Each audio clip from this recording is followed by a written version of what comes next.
Assalamualaikum.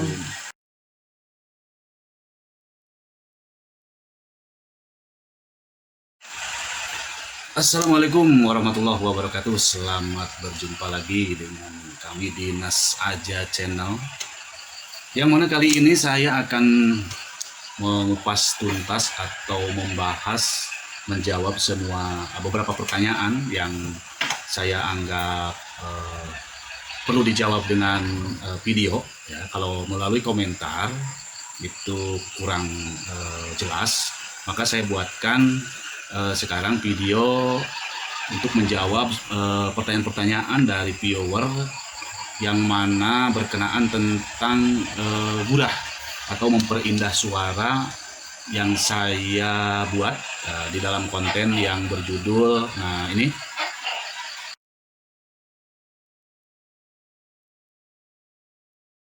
Namun mohon maaf apabila suara saya kurang jelas atau banyak noise, dikarenakan ini lagi gede angin. Lagi banyak angin, yang mana kebetulan kalau di kampung banyak baling-baling, kolecer. Jadi banyak suara kolecer.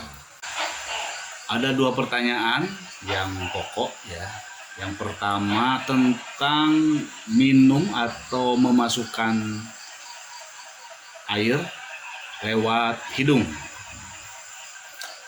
Ada dua cara untuk memasukkan air lewat hidung ya. Yang pertama, yang kemarin saya sudah buat kontennya, memang ada yang bilang di situ, salah satu komentar katanya itu bohongan, yang diminumnya hanya sedikit. Yap, memang minumnya sedikit ya, tidak boleh berlebihan. Maka nanti saya langsung praktekkan. Di sini ada dua siswa saya yang mana keduanya mungkin sering melakukan tips-tips yang ada di konten saya itu. Salah satunya ini, yaitu minum atau memasukkan air lewat hidung. Yang pertama, diminum atau dimasukkan langsung diminum ya, seperti dalam konten yang saya sudah buat. Coba dipraktekkan ya, mohon diperhatikan. Ini minumnya sedikit ya, coba kesana. Nah, ini minumnya sedikit ya, jadi tidak banyak, paling kalau yang masuk hanya 1 sendok per hidung ya, atau setengah lah sampai 1 sendok. Jadi tidak boleh berlebihan. Ayo coba ya, jadi minum dah. Nah, ini yang masuk mau satu-satu boleh. Kebetulan dia mungkin terbiasa sebelah-sebelah, mau sekaligus boleh. Satu lagi, paling dan memasukkan air itu 1 sendok ya. Nah, tidak boleh berlebihan. Itu cara yang pertama. Bagaimana, perih nggak? Perih ya? Jujur, pasti perih. Nah, yang kedua yaitu dimasukkan lewat hidung, dikeluarkan lagi. Coba dipraktekkan. Dimasukkan, dikeluarkan lagi. Seperti dalam berwudu. Itu sunnah. Kalau dalam wudu sunnah memasukkan air ke hidung, dikeluarkan lagi. Ayo. Baik. Ya, ini lihat. Diminum, langsung dikeluarkan. Nah, seperti itu ya. Jadi dimasukkan, jangan dilewatkan, langsung dikeluarkan. Ya. Nah, seperti itu ya. Jadi dimasukkan, tapi tidak lama, tidak sampai ke tenggorokan, cuma sampai pertengahan ujung hidung, langsung dikeluarkan. Nah, seperti itu ya. Jadi ini tidak terlalu perih karena belum menjorok terlalu dalam. Sekali lagi, lihat ya, ini takut disangka bohong.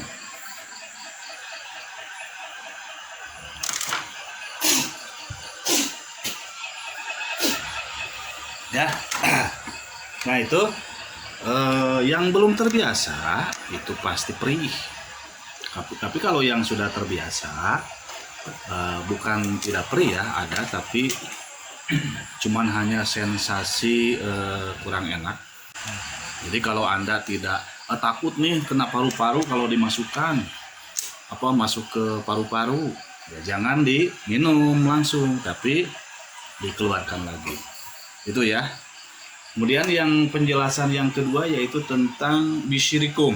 Ini tetap nih, bisyirikum masih banyak pertanyaan. Apa arti bisyirikum? Sesatkah inikah?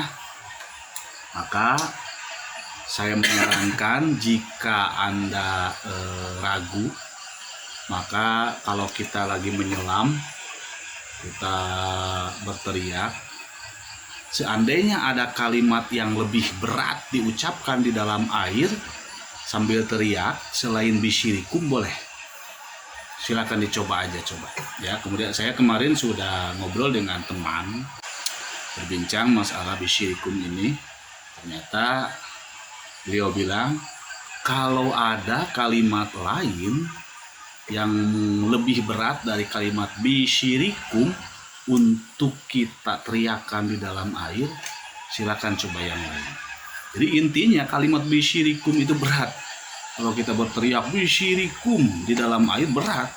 Nah, mungkin ini alasan utama banyak dari banyak pertanyaan ya. Artinya apa gitu ya. Itu kemudian itu takutnya sesat atau bagaimana ya. Jadi kalau kita ragu silakan dicoba atau diganti dengan kalimat yang lain.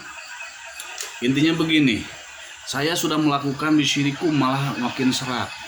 Berarti suara Anda jangan terlalu dikuras atau jangan terlalu banyak melakukan tips tersebut.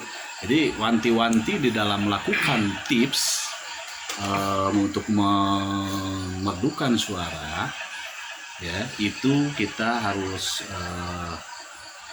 sekemampuan dan jangan terlalu dipaksakan ya. Intinya begini, untuk bisyirikum atau kita menyelam berteriak itu jika kita susah untuk mengambil suara tinggi. Suara tinggi susah sekali, maka tipsnya belajarnya sambil menyelam. Entah mau tadi kalimat bisyirikum, apakah kita mau bernyanyi atau baca apa sambil menyelam. Tetapi kalau di air atau di jamban, di WC tidak mungkin kan kita sholawatan. Tapi kalau kita baca bisyirikum di baknya, itu kan tidak apa-apa ya. Jadi intinya kalau kita ingin suaranya punya getar,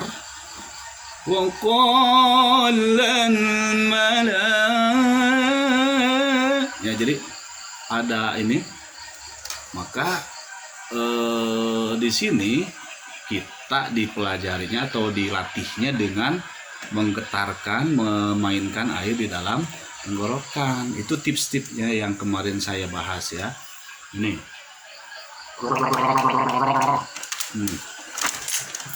ya seperti itu. Nah itu untuk melatih suara supaya ini ya tuh. Kemudian dalam hal lainnya yang lebih utama adalah jangan sampai kita lupa untuk berolahraga ringan ya. Mungkin itu aja tip atau penjelasan dari saya, yang mana kalaupun penjelasan saya kurang jelas, mungkin saya juga akan dituliskan di deskripsi. Jadi tolong baca di deskripsinya ya. Dan untuk Anda yang selalu menonton saya ucapkan terima kasih. Jadi itulah yang kita di dalam melakukan tips untuk memperindah suara. Yang pertama kesabaran, harus sabar ya. Yang kedua hal-hal yang memang menimbulkan rusaknya suara, yang seperti dalam video saya itu mohon ditinggalkan. Dan selanjutnya berhati-hati dalam melakukan tips ya. Apabila memang kurang cocok bagi kita, apa salahnya kalau kita tinggalkan tips tersebut dan pilih tips yang memang cocok untuk kita. Dan mungkin masih banyak tips-tips dari para ahli-ahli kori. Karena saya bukan ahli kori, kebetulan saya pernah belajar dulu dan saya ingin sharing kepada Anda sekalian. Sekian, terima kasih atas perhatiannya. Assalamualaikum warahmatullahi wabarakatuh.